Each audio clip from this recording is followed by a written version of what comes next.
오늘 본문은 야곱의 인생의 마지막 장면을 우리에게 보여주고 있습니다. 특히 이 본문은 4장 1절부터 전반부에서 그리고 27절부터 31절까지 두 가지 17년간의 간격이 있지만 두 가지의 야곱의 모습, 야곱이 한 일을 우리에게 기록해 주고 있습니다. 아주 중요한 두 가지 야곱의 인생을 결정짓는 두 가지 고백이고 야곱이 한 일입니다. 먼저는 9절 말씀 보면 야곱이 바로에게 아뢰되 내 나그네의 길의 세월이 130년이니이다. 내 나이가 얼마 못되니 우리 조상의 나그네 길의 연조에 미치지 못하나 험악한 세월을 보내었나이다. 이제 애굽에 와서 나머지 17년은 거의 기록이 없습니다. 마지막 인생인데 야곱은 자기의 이전 삶 130년의 인생을 돌아보면서 한마디로 이렇게 고백합니다. 험악한 세월, 험악하고 또 나그네의 세월을 보내었다. 정말 우리가 성경을 읽어보며 묵상해 오는 과정 가운데 참 야곱이 험악한 세월을 보냈다는 것을 아마 누구나 성경을 조금 아는 분들은 동의하실 겁니다. 야곱은 이삭의 둘째 아들 에서의 쌍둥이 동생으로 태어났습니다. 그가 형을 속이고 아버지를 속이고 아버지의 축복을 받고는 밧단 아람으로 도망하는 망명자의 신세가 되었습니다. 그때 그의 나이를 거꾸로 계산해 보면 77세였습니다. 아주 노총각이었고 한참을 아이들 보면서 즐거워하는 중년의 삶을 살아야 하는 그때 아직 결혼도 하지 않았던, 형은 결혼했고 벌써 둘째 아내까지 있는데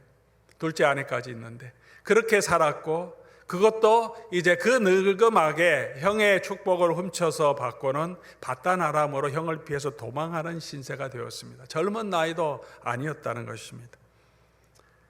그렇게 20년을 하란에서 외지에서 살았습니다. 사랑할 여인을 만나서 행복한 미래 가정을 꿈꾸는 계획을 가졌지만 그의 계획은 그의 뜻대로 되지 않았습니다. 그의 외삼촌인 라반의 계략으로 그의 언니, 사랑했던 라헬의 언니와 결혼하게 되고 그 후로 다시 14년을 결혼 지참금으로 라반을 위해 봉사하게 되었습니다. 이제 두 아내를 통하여서 서로 사랑의 경쟁을 하고 그가 기대했던 이 행복한 오손도손 사랑하는 여인과 사는 삶이 아니라 그의 집안에 여러 가지 그 시기와 분쟁이 있는 그런 삶을 살 수밖에 없습니다. 삼촌 라반의 견제 아래서 여러 가지 불공정 계약을 시달리고 그의 견제 또 그의 사촌들 라반의 아들들의 견제를 못 이겨서 결국은 재산과 아내를 뺏길까 해서 야반 도주를 합니다.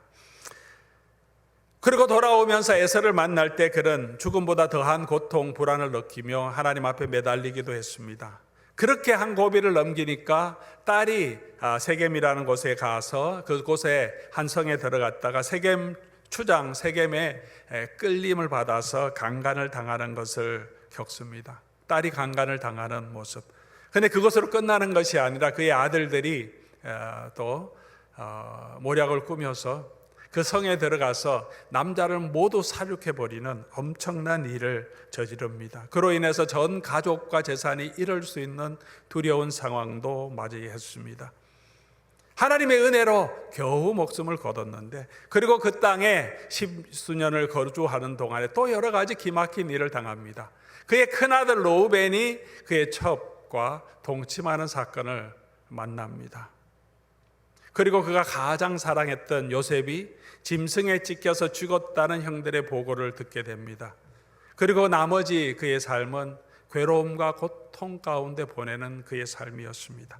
그리고 이제 그 인생 130년의 나그네 인생, 험난한 인생 마지막에 이제 다시 130세에 애굽으로 내려와서 그곳에 거류하고자 내려와 있습니다. 그러니 이 바로 앞에 그가 험난한 나그네의 세월을 살아왔다는 것이 정말 그 말 그대로 참 험난한 생을 살았습니다. 이렇게 야곱의 삶은 광야의 이스라엘의 백성과 너무나 닮았습니다. 그리고 또한 오늘 우리의 삶과도 너무나 닮았던 것 같습니다. 우리도 욕심이 있고 자기중심적이고 혈기도 있고 잘 못하고 좀 나아질 줄 알았는데 또 실수하고 또 넘어지는 우리의 모습입니다. 저와 여러분들도 야곱처럼 우리 고국을 떠나서 이민자의 삶을 살아가고 있기 때문에 더 나그네 인생이라는 것이 우리 마음속에 더 다가오는 이유인 것도 같습니다. 그래서 하나님은 이스라엘이라는 이름을 야곱에게 허락하시고 야곱과 같은 야곱의 12아들을 통해서 이스라엘 민족, 그 하나님이 야곱에게 주신 그 이름으로 그 백성을 부르십니다. 왜냐하면 그 백성이 야곱과 너무나 닮았기 때문이 아닐까요? 오늘 우리의 삶도 야곱과 너무나 닮은 삶이 아니겠습니까? 야곱은 자기의 삶을 험악한 세월을 살아왔다 그렇게 하는데, 이제 47장 맨 마지막에 가서 보면 31절에 야곱이 또 이르되 내게 맹세하라 하매 그가 맹세하니 요셉이 이제 야곱을 애굽이 아닌 약속의 땅에 가서 묻어주겠다. 그것을 2번 맹세하니까 이스라엘이 침상 머리에서 하나님께 경배하니라. 17년이 지난 후입니다. 험악한 세월을 살았다고 하는 그 고백 17년 후에 그는 이제 마지막 죽음의 자리에서 침상에서 일어나서 요셉의 약속을 듣고 하나님께 머리를 숙여 경배하고 그리고 그의 마지막을 보냅니다. 오늘 우리도 험악한 나그네와 같은 이 삶을 이 땅에 살아가고 있지만 우리도 마지막 인생의 마지막 그 순간에 일어나서 머리를 숙여 하나님 앞에 경배하며 하나님께 감사하며 나의 삶 마지막 숨을 거둘 수 있는 그 비결은 어디에서 있는 것일까요? 첫 번째로 이 야곱은 늘 함께 하시며 지켜주시는 하나님의 은혜 때문에 그렇게 하나님께 경배하며 하나님께 머리 숙여 하나님께 찬양할 수 있었습니다. 늘 함께 하시며 지켜주신 하나님의 은혜 때문이었습니다.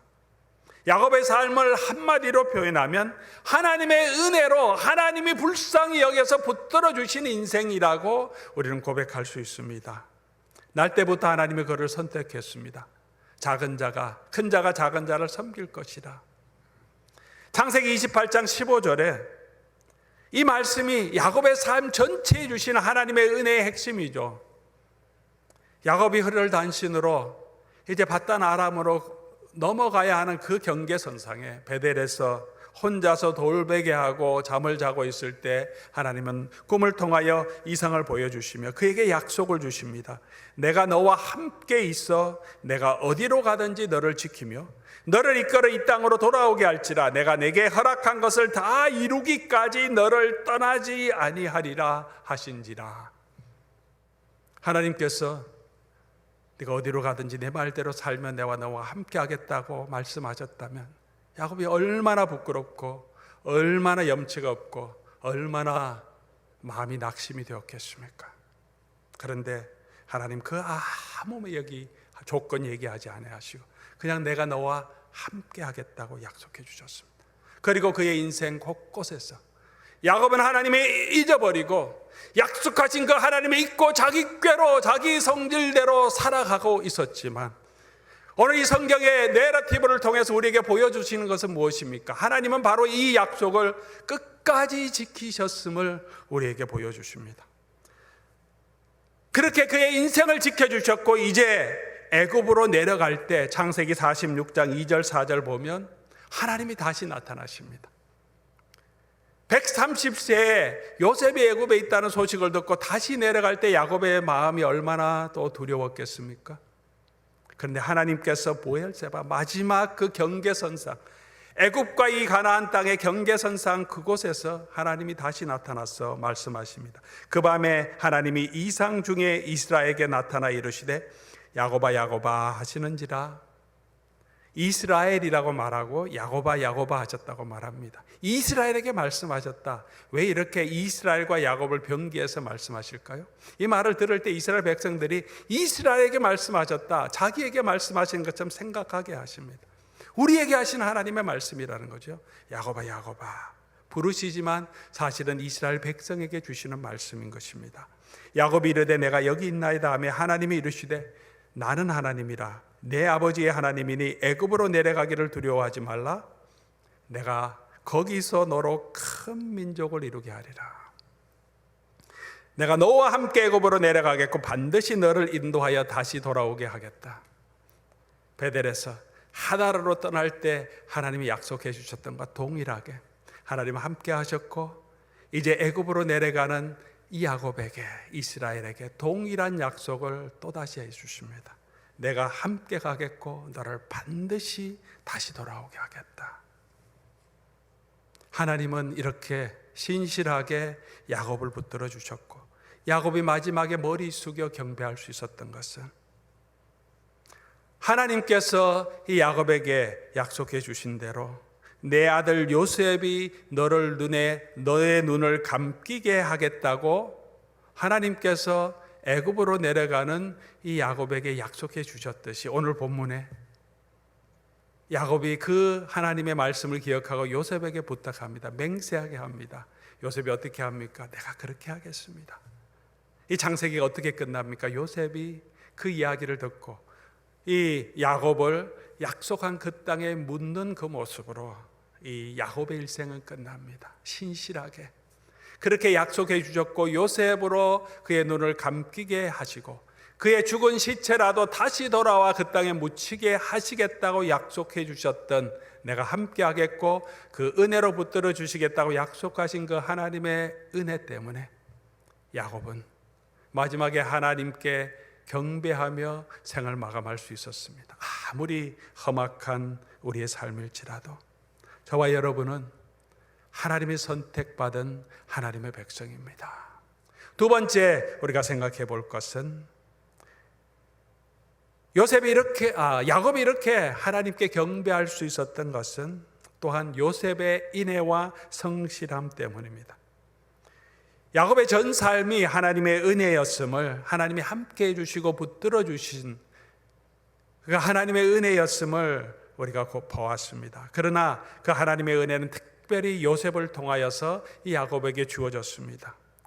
이 야곱의 이야기, 이 안에 요셉의 이야기가 품어져 있고요. 만약에 요셉이 없었다면 야곱의 삶의 마지막이 어떠했겠습니까?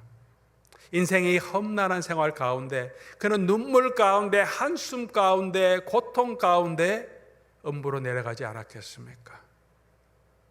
요셉이 없었다면 그의 가족들과 그의 손주들이 가나안 땅에서 이 극심한 기근에 많은 사람들이 희생되지는 않았겠습니까? 29절 말씀, 오늘 본문 29절 말씀 보면 야곱은 요셉에게 인애와 성실함으로 내게 행하고 애굽에 장사하지 않기를 맹세하라고 부탁합니다. 인애와 성실함으로.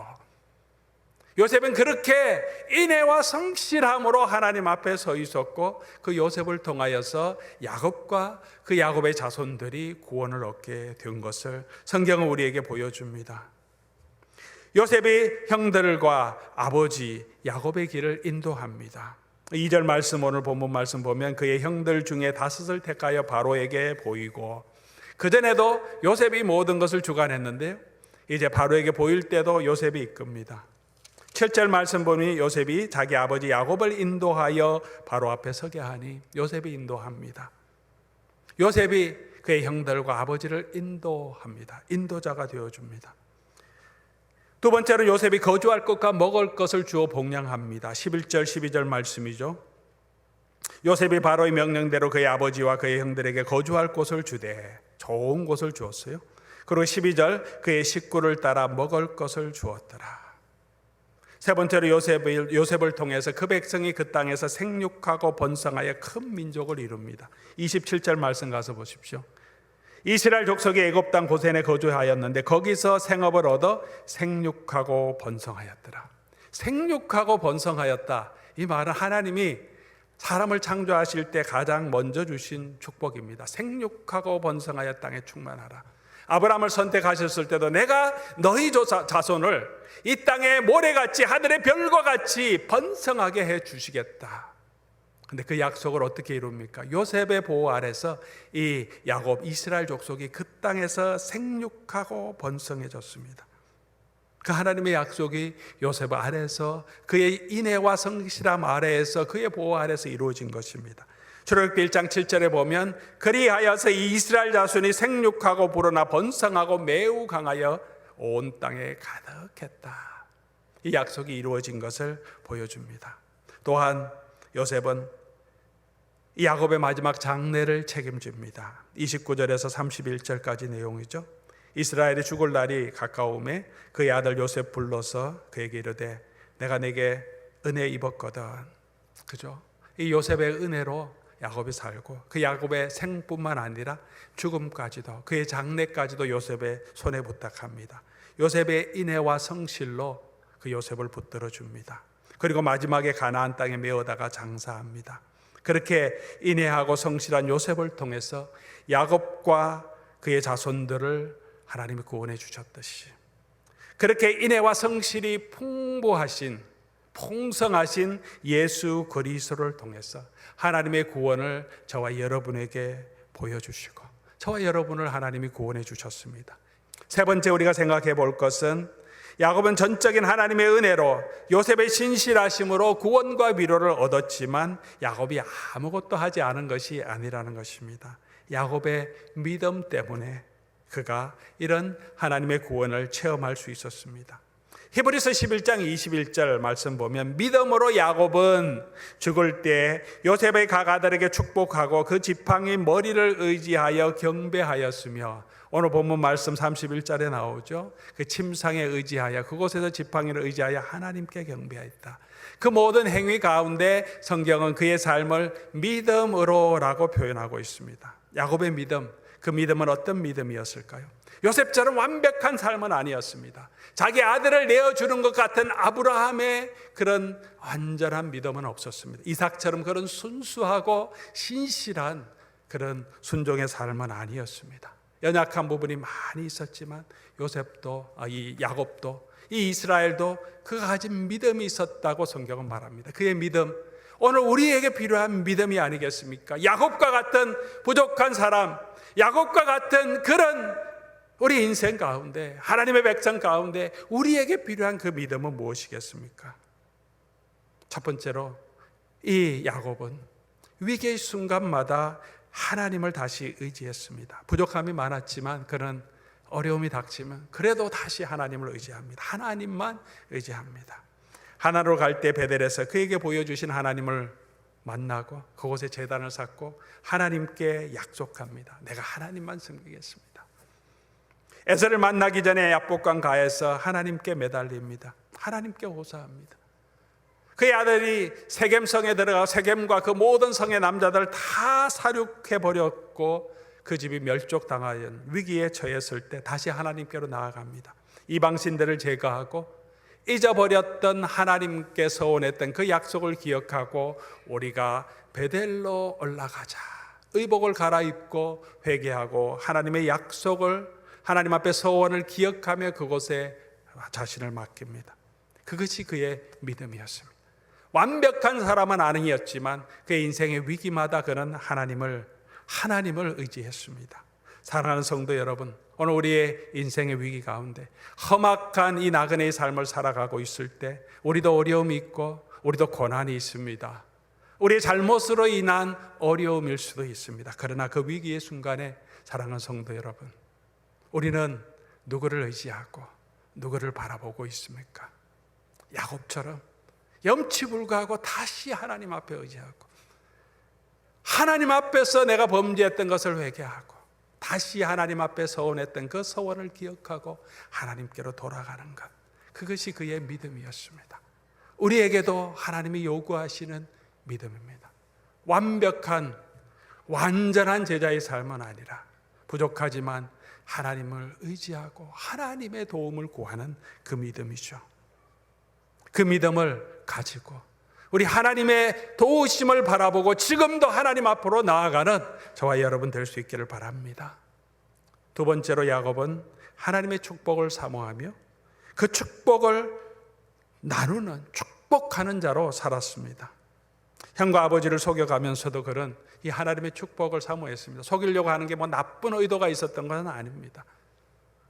사악한 의도가 있었던 게 아니죠. 우리가 다 알듯이 하나님의 축복, 자기는 그거 받고 싶었습니다. 그게 소원이었습니다. 에서를 만나기 전 야복강 가에서 여호와의 사자와 그가 씨름합니다. 새벽이 되도록 씨름합니다. 오늘 성경 말씀을 잘 보면 환도뼈를 하나님의 사자가 쳐서 부러지게 합니다. 그럼에도 불구하고 날이 새려고 하는데도 환도뼈가 부러져서 뼈가 어긋나서 아픔에도 불구하고 놓지 않고 있습니다. 그러면서 그가 요구한 게 뭔지 아십니까? 창세기 32장 26절 그가 이르되 날이 새려하니 나로 가게 하라. 그러니 야곱이 이르되 당신이 내게 축복하지 아니하면 가게 하지 아니하겠나이다. 그럼에도 불구하고 하나님, 당신이 내게 축복하지 않으면 나는 아무데도 못 갑니다. 하나님 축복 없이는 나는 못 살겠습니다. 그렇게 환도뼈가 어긋나지만 하나님을 붙드는, 그래서 하나님이 그때 네 이름이 이스라엘이다. 네가 하나님과 사람으로 더불어 이겼다. 야곱이 어떻게 하나님을 이기겠습니까? 그 축복을 사모하는 그 간절한 마음을 하나님이 받아주시는 거죠. 이스라엘에게 요구하는 믿음, 그것이 이스라엘의 믿음이었습니다. 오늘 우리에게 하나님이 원하시는 거죠. 하나님의 그 축복을 사모하는, 생명보다도 이 축복 없으면 나는 살 수 없습니다. 하나님, 내가 이 축복 얻기를 원합니다. 끝까지 이 하나님께 나와서 그 축복을 사모하는 자, 그것이 야곱의 믿음이었습니다. 그것이 이스라엘의 믿음이어야 한다는 것입니다. 오늘 우리의 믿음이 되어야 한다는 것입니다. 사랑하는 성도 여러분, 우리는 어떤 복을 사모하고 있습니까? 세상의 복을 사모합니까? 아니면 하나님이 주시는 이 언약의 축복, 이것을 사모하며 이것을 붙들고 놓지 않기를 원하며 간절하게 그 하나님의 축복을 얻기를 소원합니까? 창세기 32장 29절 말씀 보면 거기서 야곱에게 축복하니라. 그렇게 하나님 앞에 매달리면 하나님 바로 그곳에서 그의 백성을 축복하시는 분이십니다. 오늘 우리를 축복하시고 우리를 그의 은혜로 다시 붙들어 주시고 에서의 손에서, 세겜 백성들의 손에서, 바로의 손에서 우리를 지켜주시고 인도하시는 분이십니다. 그 하나님의 축복을 달라고만 하는 자로 야곱은 살지 않았다는 것입니다. 그의 전반은 그의 축복을 얻겠다고 살아왔지만 그의 마지막 인생은 이제는 그가 그렇게 원했던 그 축복을 다른 사람에게 베풀어 주는 자로 살았습니다. 그게 하나님의 백성의 특징입니다. 끝까지 하나님 나만 축복해 주십시오, 내가 하나님의 축복을 얻기 원합니다만 살지 않고 그 축복이 얼마나 좋은 것을 알고 그 축복 가운데 살아가고 나니까 이제는 그 축복을 베푸는 자로 삽니다. 오늘 야곱이 바로를 만나자마자 축복합니다. 바로를 축복합니다. 이 나그네, 가나안 땅에서 왔던 이 농부가, 이 나그네 양치기 목자인 이 늙은 야곱이 바로에게 그대로 바로 축복합니다. 나갈 때 또 바로를 축복합니다. 축복하는 자가 됩니다. 성경의 마지막은 야곱의 축복으로 끝납니다. 요셉의 두 아들 므낫세와 에브라임을 부릅니다. 그들에게 48장 9절 요셉의 두 아들을 축복합니다. 요셉의 두 아들을 축복한 후에 야곱의 모든 아들을 다시 부릅니다. 49장 전체의 내용이죠. 그들이 각 사람의 분량대로 28절, 49장 28절 축복하니라. 우리 가족들뿐만이 아니라 야곱은 이웃들에게도 그가 만나는 사람에게 이제는 축복하는 자로 하나님의 축복이 그와 함께 하기를 축복하며 시간을 보냅니다. 우리 주변 사람들에게도 욕하고 짜증내는 것이 아니라 그들을 위해서 축복하는, 저 사람이 나에게 험한 말을 하더라도 하나님 깨닫게 해주시고 하나님 그 사람 축복해 주셔서 더 잘되게 해주십시오. 받을 만한 사람이 못 되면 우리에게 하나님 다시 돌아온다고 하셨습니다. 그렇게 축복하는 자 될 수 있었던 것은 그가 하나님의 축복이 얼마나 중요한지 알았기 때문입니다. 사랑하는 성도 여러분, 우리도 그 축복을 사모하며 하나님이 주시는 그 복 사모하며 그리고 그 복을 전하는 자, 우리 이웃들에게, 우리 자녀들에게 손을 얹고 축복하는 자로 축복의 통로가 되는 저와 여러분 될 수 있기를 주의 이름으로 간절히 소원합니다. 마지막으로 이 야곱의 믿음은 약속의 땅을 바라보는 믿음이었습니다. 그가 이제 인생의 마지막에 세상에서 가장 좋은 애굽의 가장 좋은 터의 자리를 잡고 살았습니다. 이제까지는 나그네로 살았지만 이제는 애굽에서 편안하게 살았다. 그 땅에서 하나님이 주신 안식을 바라보며 살았다, 그렇게 하지 않습니다. 그의 소원이 무엇입니까? 요셉을 불러서 간곡하게 얘기합니다. 애굽에 장사하지 말라. 30절, 나를 애굽에서 메어다가 조상의 묘지에 장사해다오. 애굽이 너무나 좋고 기름진 땅이었지만, 풍족한 땅이었지만 그의 마음은 그곳에 있지 않고 가나안 땅 그곳에, 막벨라 굴 그곳에, 하나님이 약속한 그 땅에 그는 묻히기를 바라보며 그 땅을 바라보며 살았습니다. 히브리서 11장 13절의 내용이죠. 족장들의 모두 내용입니다. 이 사람들은 다 믿음을 따라 죽었으며, 이 사람들은 다, 아브라함도 이삭도 야곱도 믿음을 따라 죽었으며 약속을 받지 못하였으되 그것들을 멀리서 보고 환영하였으며 이 땅에서는 외국인과 나그네로 정언하였다. 야곱이 그렇게 정언했죠. 나는 이 땅에서 나그네, 험악한 나그네였습니다. 그러나 그는 더 나은 본향, 하나님이 주신 그 약속을 바라보며 살았습니다. 그들이 이제는 더 나은 본향을 사모하니 곧 하늘에 있는 것이라. 이 땅에서는 나그네와 행인같이 험악한 세월이지만 이 땅을 살아가는 자, 그러나 그 약속의 땅에 묵힐 것을 바라보고 하나님이 주실 그 약속의 땅, 하늘에 있는 그 약속의 땅을 바라보며 걸어가는 자들입니다. 사랑하는 교우 여러분, 우리가 인생의 고난 가운데 이 나그네 인생길 가는데 우리의 목적을 잊어버리고 우리의 마지막 목적지를 잊어버리고 이 땅에서 표류하는 자가 되지 말고 이 땅에 정착하는 자가 되지 말아야 할 것입니다. 우리는 이 땅에서 순례자로 저 높은 곳을 바라보며 걸어가는 그런 믿음으로 하나님의 약속을 바라보며 오늘도 우리에게 험악한 세월이지만 우리 함께 하신 예수 그리스도의 은혜를 의지하며 나아갈 때 우리의 마지막 삶의 순간에 우리도 지팡이를 의지하고 우리 침대의 옆구리를 의지하고 구석을 의지하고 일어나 우리 하나님께 머리 숙여 경배하며 우리 영혼을 하나님께 부탁하며 하나님이 예비하신 그곳으로 가게 하실 것입니다. 그런 은혜가 저와 여러분에게 풍성하게 임하기를, 그 예수 그리스도의 은혜, 하나님의 은혜 가운데 사는 그 은혜를 바라보며 믿음 가운데 걸어가는 저와 여러분 될 수 있기를 주의 이름으로 간절히 소원합니다. 생명의 말씀으로 나를 세우사 주의 길 예비케 하소서.